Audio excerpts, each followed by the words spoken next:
Students ইংলিশের ক্ষেত্রে unseen হলো এমন একটা জিনিস যেটা আমাদের প্রত্যেকটি ক্লাসেই থাকে এবং মাধ্যমিক থেকে উচ্চ মাধ্যমিক সব জায়গায় কিন্তু কমসে কম 10 থেকে 20 মার্ক কিন্তু শুধুমাত্র আনসিনে থাকে।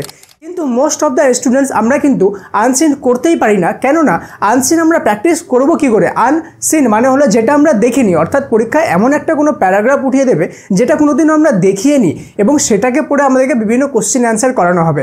তো একটা জিনিস আমাদের টিউশনে বা স্কুলে করানো হয় যে আমাদেরকে বারবার কি করানো হয় যে বুক থেকে প্র্যাকটিস করানো হয় অ্যান্সার দেখে, ওকে, এবং বারবার বলা হয় যে প্র্যাকটিস করো তাহলে হয়ে যাবে। কিন্তু তবুও এত কিছু করার পরেও কিন্তু আমরা আনসিন করতে পারি না, যার ফলে আমাদের পরীক্ষায় কিন্তু একটা মেজরিটি মার্কস 10 বা 20 মার্ক কিন্তু সেখান থেকে চলে যায়। তো আজকের ভিডিওতে আমি 3টা এমন টেকনিক বলবো আনসিনের, যেটা তোমরা যদি ভালোভাবে প্র্যাকটিস করো তাহলে কিন্তু তোমাদের আনসিনে ফুল মার্কস প্রত্যেকটি এক্সামে আনতে পারবে। কিন্তু আগেই বলে দিই আমি ডিসক্লেমার যে তোমাদেরকে অবশ্যই খাটতে হবে। এমন কোনো জাদুই টেকনিক আমি বলবো না যে তোমরা বসে বসে একদম 1-2 মিনিট করে নিবে তাহলে তোমাদের সারা জীবনের জন্য আনসিন হয়ে গেলো, এমন কিছুই না। আমি বলবো জেনুইন টেকনিক, যেগুলো তোমরা জেনুইনলি যারা ফলো করবে তারা কিন্তু জেনুইনলি এটা থেকে রেজাল্ট পেয়ে যাবে। ওকে, তো চলো বেশি দেরি না করে ভিডিওটি শুরু করা যাক। Let's get started.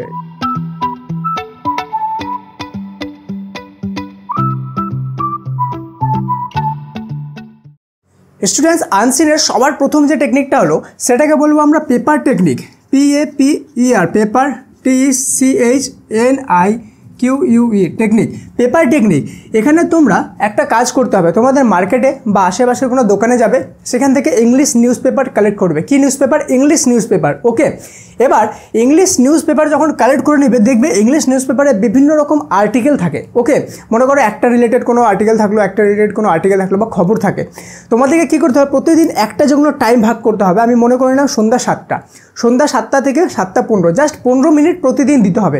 ওই 15 মিনিটে কী করবে? প্রতিদিন নতুন করে একটা আর্টিকেল বের করবে পেপার থেকে এবং সেটাকে রিডিং পড়বে, জাস্ট রিডিং পড়বে। ওকে, প্রত্যেক দিন নতুন আর্টিকেল ইংলিশ নিউজ পেপারে নতুন পড়বে। এবার তোমরা বলবে স্যার এটা করে কি হবে? এটা করে কি হবে সেটা আমি বলতেছি। 2 নম্বরে সেটা হলো word marking technique, word marking technique, TECHNIQUE। Okay, word marking technique. এই টেকনিকটা কি করবে?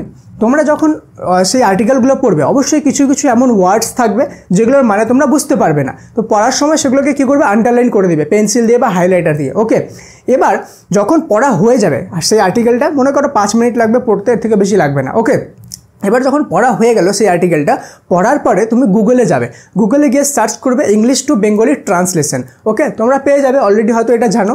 এবার যেই ওয়ার্ডের মানেগুলো তোমরা সেখানে পাওনি বা বুঝতে পারোনি সেগুলো ওখানে টাইপ করবে, দেখবে ওটা বাংলা মানে চলে আসবে। এবার একটা নোটবুকও কিন্তু তোমাদেরকে বানাতে হবে। সেই নোটবুকে যেই 4টা 5টা বা 8টা 10টা ওয়ার্ড ওই আর্টিকেল তুমি বুঝতে পারোনি সেটা তোমাকে সঙ্গে নোট করে নিতে হবে। এবার নোট করার পরে কোনো মুখস্থ করতে হবে না। ওকে, কী করতে হবে? সেটার সাথে রিলেটেড হলো 3 নম্বর টেকনিকটা, সেটা হলো 1 ডে রিভ। ওকে, মনে করো সপ্তাহে 6 দিন তুমি প্র্যাকটিস করলে, এবার একদিন সানডে কিসের জন্য রাখবে? রিভিশনের জন্য। পুরো সপ্তাহে যতগুলো ওয়ার্ড তুমি নতুন শিখলে বা নোট করলে সেগুলোকে একবার রিভাইজ করবে। ঠিক আছে, 2 বার 3 বার 4 বার যতবার পারবে পড়ে নেবে। এবার কি হবে? মনে করো তুমি বলবে স্যার এরকম করে আমি কত ওয়ার্ড মনে রাখবো? দেখো, কিছু লিমিটেডই ওয়ার্ড আছে যেগুলো বারবার ইউজ হয়। ঠিক আছে, যেমন আমি বলি সাডেনলি মানে হঠাৎ, টুগেদার মানে একসাথে। তো এমন কিছু লিমিটেডই তোমার ওয়ার্ড আছে যেগুলো বারবার ইউজ হয়। ওই ওয়ার্ডগুলো তোমার যখন হয়ে যাবে তখন দেখবে তোমার কিন্তু যখন নেক্সট আর্টিকেলগুলো পড়বে তখন এই আর্টিকেলগুলো পড়ে অলরেডি বুঝতে পারবে। ওকে, এরপরে যখন তোমার ওয়ার্ড মার্কিং করতে থাকবে দেখবে এরপরে আর বেশি ওয়ার্ড মার্ক করতে হচ্ছে না তোমাকে। 1 থেকে 2 মাস পরে দেখবে তোমার অলরেডি বেশিরভাগ এমন ওয়ার্ড আসবে যেগুলো অলরেডি তোমার মার্ক করা আছে। আর তুমি যখন প্র্যাকটিস করবে, ওকে, প্র্যাকটিসের সময় তোমাকে মুখস্থ দরকার নেই, জাস্ট 2 থেকে 3 বার রিভাইজ মারবে।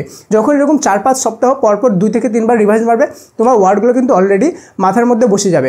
সেম আমার সাথে হয়েছিল। আমি যখন ইংলিশ অনার্স নিয়ে কলেজে ভর্তি হয়েছিলাম সেই সময় কিন্তু আমি একদমই ইংলিশ পারতাম না, কিন্তু আমি কোনো কোর্স বা কোনো ইংলিশ স্পিকিং কোর্সে জয়েন হয়নি। আমি কি করেছি? শুধুমাত্র ইংলিশ বই কালেক্ট করতাম, ইংলিশ বইগুলোকে রিডিং পড়তাম। প্রথম একদমই বুঝতে পারতাম না, কিন্তু কি ধীরে যখন আমি পড়তে থাকি ইংলিশ বইগুলো, তখন আমি ধীরে অটোমেটিক কিন্তু আমি বুঝতে পারি জিনিসটা যে কি বলা আছে অ্যাকচুয়ালি। তো সেম তোমাদের সাথে হবে, যখন তোমরা আর্টিকেলগুলো পড়বে প্রথমে কিন্তু বেশিরভাগটাই বুঝতে পারবে না, কিন্তু 2 মাস 3 মাস পরে দেখবে ধীরে 10% বুঝতে পারছো, তারপর 20% বুঝতে পারছো, 30% বুঝতে পারছো। এইভাবে যদি তুমি 4-5 মাস কন্টিনিউ প্র্যাকটিস করো তাহলে যে তোমাদের আনসিনটা হবে শুধু এটা না, যে কোনো টেক্সট, তোমাদের টেক্সট বইয়েরই টেক্সট হোক না কেন, তোমাকে কোনো মানে বইয়ের দরকার হবে না, জাস্ট টেক্সটটা খুলবে, রিডিং পড়বে, বুঝে যাবে ঠিক যেমনভাবে আমি বুঝতে পারি। আমাকে কোনো মানে বই কোনো কিছু দরকার হয় না, জাস্ট যে কোনো পৃথিবীর যে কোনো ইংলিশ বই আমার সামনে আসে, আমি জাস্ট খুলে দেখি, অটোমেটিক বুঝতে পারি যেমনভাবে ঠিক বাংলাটা বুঝতে পারি। তো এই টেকনিকটা ফলো করলে তুমিও কিন্তু সেমভাবে বুঝতে পারবে। তো চ্যানেলটিতে প্রথমবার এসে থাকলে এমন আরও ভিডিওর জন্য চ্যানেলটিকে সাবস্ক্রাইব করে দাও, আর ভিডিওটা ভালো লেগে থাকলে অবশ্যই ফ্রেন্ডের সাথে শেয়ার করবে এবং ভিডিওটি কিন্তু লাইক করতে ভুলবে না। দেখা হচ্ছে পরে আরও একটা ইন্টারেস্টিং ভিডিওতে। Thank you so much, may God bless you all.